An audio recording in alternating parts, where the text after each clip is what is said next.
Hello student, welcome back my YouTube channel. आप सभी का हमारे यूट्यूब चैनल गौरवपुर टीचर्स पे स्वागत। तो स्टूडेंट, आज की वीडियो का जैसा आपने थंबनेल देख ही लिया है, आज हम बात करने वाले हैं अगर आप राजस्थान से बीएससी नर्सिंग करना चाहते हो तो उससे पहले बहुत सारी चीजें जो आपके सामने में आज रखने वाला हूँ इस वीडियो के माध्यम से। कुछ पॉजिटिव पॉइंट्स भी होंगे, कुछ नेगेटिव पॉइंट्स भी होंगे, क्योंकि मैंने खुद एक गवर्नमेंट कॉलेज, एक रेपुटेड कॉलेज से बीएससी नर्सिंग कंप्लीट की हुई है और वो कॉलेज आप सभी का फेवरेट कॉलेज है।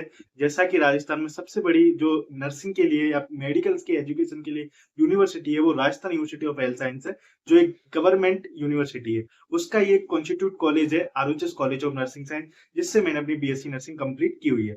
तो मेरी बीएससी नर्सिंग की लाइफ में मैंने नर्सिंग के अंदर कमियां और पॉजिटिव पॉइंट्स, नेगेटिव पॉइंट्स देखे, और यहाँ पे हम जॉब की भी बात करेंगे।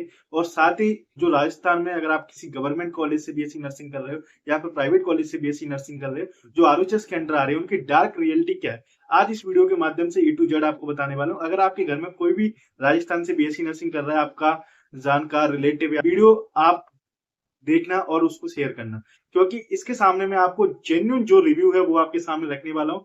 इसमें हम जो भी चीजें रियलिटी में ग्राउंड लेवल पर राजस्थान में बीएससी नर्सिंग की क्या कंडीशन है उस पर मैं बात करने वाला हूँ। चलिए वीडियो शुरुआत करते हैं। अगर आप इस चैनल पर पहली बार तो चैनल को सबसे पहले वीडियो को शेयर कर दीजिए। तो स्टूडेंट, आप सभी को बता दूं, हम ऑलरेडी बीएससी नर्सिंग के इस फील्ड में लगभग लगभग 4 से 5 साल से ये चैनल है, और मैं 4 से 5 साल से बीएससी नर्सिंग के रिलेटेड जो भी टिप्स हैं, जो भी चीजें हैं, वो मैं शेयर अपने इस चैनल पे करता हूँ। सबसे पहले मैं बता दूं, अगर आप राजस्थान से बीएससी नर्सिंग करना चाहते हो तो सबसे बेटर रहेगा कि आप एक गवर्नमेंट कॉलेज से बीएससी नर्सिंग के करें, क्योंकि बीएससी नर्सिंग अगर आप राजस्थान से करते हो गवर्नमेंट या प्राइवेट कॉलेज से, तो फीस में एक बेसिक बहुत बड़ा डिफरेंस आता है। अगर आप किसी प्राइवेट कॉलेज से बीएससी नर्सिंग करते हो तब आपकी बीएससी नर्सिंग की जो डिग्री कंप्लीट होने पे, अगर आप बाहर रह के बीएससी नर्सिंग कर रहे हो किसी प्राइवेट कॉलेज से, तो आपका लगभग 7 से 8 लाख का खर्चा 4 साल का आराम से स्पेंड होता है। अगर आप वहीं गवर्नमेंट कॉलेज से करते हो, अगर आप जनरल, ओबीसी, ईडब्ल्यूएस और एमबीसी कैटेगरी के स्टूडेंट हैं, तब आपका जो ये खर्चा 4 से 5 लाख बैठेगा। अगर आप एससी एसटी बॉयज हैं और ऑल कैटेगरी की गर्ल्स हैं, अगर आपको गवर्नमेंट कॉलेज अलॉट होता है तब आपकी मुश्किल से साल की 21,000 रुपए फीस रहती है, तो लगभग लगभग आपके 2 से 3 लाख रुपए में ये बीएससी नर्सिंग हो जाता है। तो प्राइवेट और गवर्नमेंट में फीस का बहुत ज्यादा डिफरेंस है, लगभग लगभग जमीन आसमान का फर्क है। तो ये चीज सबसे बड़ा पॉजिटिव पॉइंट रहता है गवर्नमेंट कॉलेज का, और ये एक नेगेटिव पॉइंट रहता है आपका प्राइवेट कॉलेज का। अब बात करते हैं हम एडमिशन के प्रोसेस, आप फिर चाहे गवर्नमेंट से करो या प्राइवेट से करो। सबसे ज्यादा अब आते हैं अपनी इस टीचिंग वाले पोर्शन में, कि जो बीएससी नर्सिंग के अंदर क्या क्या सिलेबस रहता है, क्या क्या कोर्सेज है, उसमें क्या क्या facility, faculty, government and private में क्या डिफरेंस रहता है। देखो, जब आप बीएससी नर्सिंग में एडमिशन लेते हो तब आपके मन में कहीं ना कहीं ये आता है कि मुझे डॉक्टर बनना था, या फिर मेरा नीट में सिलेक्शन नहीं हुआ इसलिए मैं बीएससी नर्सिंग कर रहा हूँ।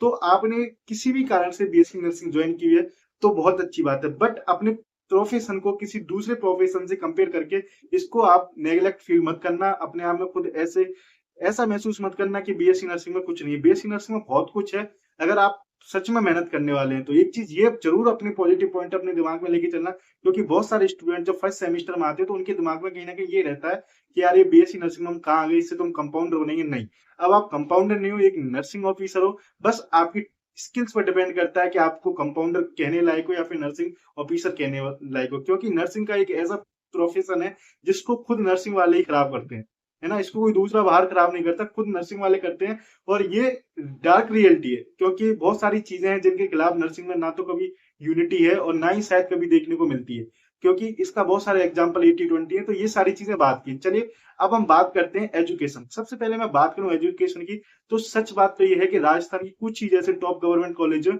उनमें ही पूरी फैकल्टी है। अदरवाइज राजस्थान की बाकी जितनी भी कॉलेज है, लगभग लगभग आपकी राजस्थान में 39 गवर्नमेंट कॉलेज है, जिसमें से 9 कॉलेज जो ओल्ड है उनमें ही प्रॉपर फैकल्टी है। बाकी अदर कॉलेजों में तो सच बताऊं फैकल्टी है ही नहीं। तो सेमिस्टर की जो एजुकेशन है बाकी गवर्नमेंट कॉलेजों में बहुत बुरा हाल है। अगर वही बात करें प्राइवेट कॉलेज की, तो प्राइवेट कॉलेज के ऊपर एक ही दबाव रहता है, बच्चे वहां पे पैसे देते हैं तो उनको फैकल्टी शायद सारे सेमेस्टर्स की अवेलेबल हो जाती है।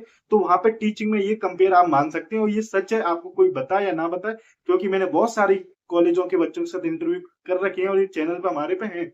तो ये उनसे बात करने पर पता चलता है कि बहुत सारी ऐसी आज भी गवर्नमेंट कॉलेज है जिसमें राजस्थान की सरकार की तरफ से कोई भी भर्ती नहीं की हुई है, सारी फैकल्टी है। और उसमें जो फैकल्टी है वो मोस्टली डेपुटेशन की फैकल्टी है, मतलब जो नर्सिंग स्टाफ था या फिर जो नर्सिंग ऑफिसर्स हैं उनको ही कॉलेज में डेपुटेशन पे लगाया गया है, जो टीचिंग करवा रहे हैं। तो ये चीज बहुत बड़ी रियलिटी है, ये चीज आप अपने दिमाग में लेके चलना, आप नर्सिंग कर रहे हो तो। सेकंड, बात कर रहे हैं फैसिलिटी की, तो राजस्थान में फैसिलिटी की बात करें तो गवर्नमेंट कॉलेज कहीं ज्यादा बेटर है प्राइवेट कॉलेज से, क्योंकि नर्सिंग एक ऐसा फील्ड है जिसमें आपको प्रैक्टिकल चीजें बहुत ज्यादा सीखने को जरूरत रहती है। तो अगर बात करें गवर्नमेंट कॉलेज, तो ऑल ओवर राजस्थान की गवर्नमेंट कॉलेज है, उनके ऑल ओवर जो राजस्थान की गवर्नमेंट हॉस्पिटल है उनकी बाकायदा उनकी ड्यूटियां लगती हैं और उनको बहुत अच्छे से सिखाया जाता है। अब ये सीखना आप पे डिपेंड करता है, क्योंकि आप में से जो बच्चे हैं वो बहुत सारे तो सीखने की कोशिश करते हैं और बहुत सारे स्टूडेंट सीखना चाहते ही नहीं है। तो ये एक बहुत बड़ा डिफरेंस है सीखने वाले बच्चे में, ना सीखने वाले में। तो ये चीज जरूर ध्यान रखें, क्योंकि सीखना आप पे डिपेंड करता है। तो जब भी आप बीएससी नर्सिंग में एडमिशन ले चुके हैं, जब भी आप क्लिनिकल पोस्टिंग लगे, तो आप बिल्कुल सिंसियर होकर सीखें, क्योंकि आपका जो काम है वही आपके आगे काम आएगा। अगर वही बात करें प्राइवेट कॉलेज में, तो अभी भी लगभग 60 से 50% कॉलेज ऐसी हैं जिनकी हॉस्पिटल ड्यूटी के नाम पे सिर्फ 1 महीने की ड्यूटी लगती है, और वो भी किसी प्राइवेट हॉस्पिटल में जहां स्टूडेंट्स को तो हाथ भी नहीं लगाने दिया जाता। क्योंकि प्राइवेट में जब आप प्रैक्टिस करते हो तो आपसे बहुत सारी चीजों का नुकसान होता है, या बहुत सारी चीजें आइटम्स है जिनसे आपको हाथ नहीं लगाया जाता, क्योंकि वहां पे पैसे खर्च रहते हैं। जबकि गवर्नमेंट में एक बेनिफिट मिलता है कि आपको बहुत सारे इंस्ट्रूमेंट, बहुत सारे प्रोसीजर आपको सीखने को मिलते हैं, क्योंकि वहां पे जो आपका खर्चा है वो सिर्फ गवर्नमेंट उठा रही होती है। तो ये प्राइवेट कॉलेजों की रियलिटी, आप इसको माने या ना माने, एक प्राइवेट बच्चा जो कर रहा है उसको ये बात पता है, तो उसके साथ ये चीज हो रही है ना। एजुकेशन की बात कर ली हमने, क्लिनिकल पोस्टिंग की बात करी, अब है बेसिक फैसिलिटीज की बात करने वाले हैं। जैसे आपका जो कॉलेज का जो भी लैब है, कॉलेज में लाइब्रेरी वगैरह है, तो मोस्टली अभी कुछ गवर्नमेंट कॉलेज में जो कुछ एक दो जो काफी ओल्ड कॉलेज है उनके अंदर तो लैब वगैरह है। बाकी जो न्यू कॉलेज ओपन हुए उनमें अभी लैब डेवलप किए जा रहे हैं गवर्नमेंट कॉलेजों में। हालांकि कुछ प्राइवेट कॉलेजों में ये कंपलसरी है, लैब वगैरह तो उनमें होते हैं, और इसका कारण है आईएनसी की जब चेकिंग या टीम जाती है तब हर कॉलेज में तो लैब पता नहीं कहां से आ जाते हैं, आईएनसी की टीम जाने के बाद लैब पता नहीं कहां चले जाते हैं। ये रियलिटी है। तो ये तो लैब का थोड़ा आपको प्राइवेट कॉलेज में सीखने को मिलता है, पर यहाँ गवर्नमेंट कॉलेज में आपको डायरेक्ट हॉस्पिटल में सीखने को मिलेगा। ठीक है। उसके बाद हम बात करते हैं कि आपका जो 4 साल का एजुकेशन का सिस्टम रहता है वो क्या रहता है। देखो, सेमेस्टर पैटर्न आने के बाद काफी कुछ चीजें चेंज हो गई, आपका सिलेबस भी बहुत ज्यादा अपडेट हो गया है। जो आपका first year, second year, third year का सिलेबस था उससे कई ज्यादा एडवांस चीजें आ चुकी हैं। तो आपका जो सेमेस्टर पैटर्न का रहता है, तो वो प्राइवेट कॉलेज में आपको टीचर है तो वहां कंप्लीट करवा दिया जाता है पूरा सिलेबस, जबकि गवर्नमेंट कॉलेज में आपको सेल्फ स्टडी पर ज्यादा फोकस करना रहता है, क्योंकि यहाँ पे बहुत सारी चीजें कमियां हैं फैसिलिटी और फैकल्टी की कमी की वजह से।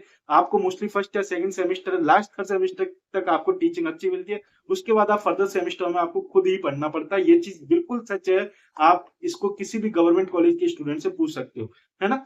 चलिए, अब नेक्स्ट बात करते हैं अटेंडेंस और आपकी जो क्लिनिकल पोस्टिंग की अटेंडेंस है। अगर आप किसी भी कॉलेज से बीएससी नर्सिंग कर रहे हो, तो आपके लिए गवर्नमेंट एंड प्राइवेट कॉलेज में अटेंडेंस बहुत ज्यादा कंपलसरी है। बिना अटेंडेंस आपकी ये आपको एग्जाम से बाहर कर सकते हैं। तो ये चीज जरूर ध्यान रखें, आप बीएससी नर्सिंग कर रहे हैं तो आपके जो भी एग्जाम होंगे उनके लिए आपकी अटेंडेंस कंपलसरी है, जिसमें क्लिनिकल पोस्टिंग में आपकी 100% अटेंडेंस, और आपकी जो टीचिंग में या फिर एजुकेशन के टाइम पे आपकी 80 से 85% जो अटेंडेंस चाहिए वो बेहद जरूरी है। चलो, फीस का डिफरेंस देख लिया, हॉस्पिटल का देख लिया, टीचिंग का देख लिया। अब हम बात करते हैं जॉब का, कि इसमें जॉब के करियर क्या क्या रह सकते हैं। क्योंकि आप में से बहुत सारे पेरेंट्स अभी भी यही सोचते हैं कि बीएससी नर्सिंग सिर्फ गर्ल्स के लिए बना है, बॉयज के लिए नहीं है। तो ऐसा बिल्कुल भी नहीं है, बीएससी नर्सिंग गर्ल्स और बॉयज दोनों के लिए।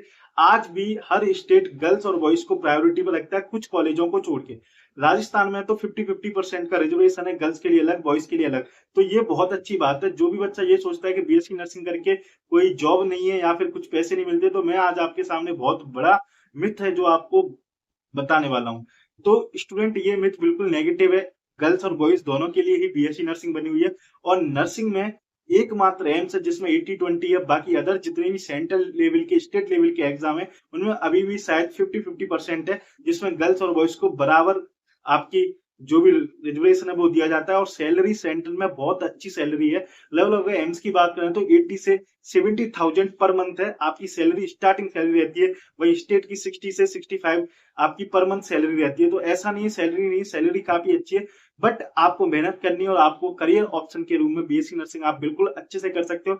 हालांकि ये जीएनएम से काफी बेटर है, क्योंकि जीएनएम आपका एक डिप्लोमा है जो हिंदी कोर्सेज में होता है। आप उसके लिए नर्सिंग ऑफिसर के लिए एलिजिबल होने के लिए आपको 2 साल का पोस्ट बीएससी करो, मतलब जहां आप 5 साल खर्च कर रहे हो तब आप कहीं एलिजिबल होते। यहाँ पे 5 साल में या 4 साढ़े 4 साल में आपकी ग्रेजुएशन डिग्री विद आपकी बीएससी नर्सिंग हो जाती है। तो ये आपको बहुत ज्यादा बेनिफिट रखते हैं। बीएससी नर्सिंग के बाद आप एमएससी नर्सिंग कर सकते हो, पीएचडी नर्सिंग कर सकते हो। उसके बाद आपके लिए टीचिंग के ऑप्शंस रहेंगे, साथ ही आपको आपको जो government and centre hospital and state hospital में आप जॉब कर सकते हो। तो सच यही है, बीएससी नर्सिंग इतना बेकार भी नहीं है जितना आप सोचते हैं।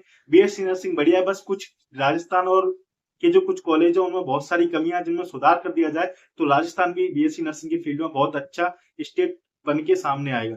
ठीक है, बाकी वीडियो अच्छी लगती है तो जरूर अपनी कमेंट बॉक्स में आ जाए। Thanks for watching this video, please like and subscribe this channel.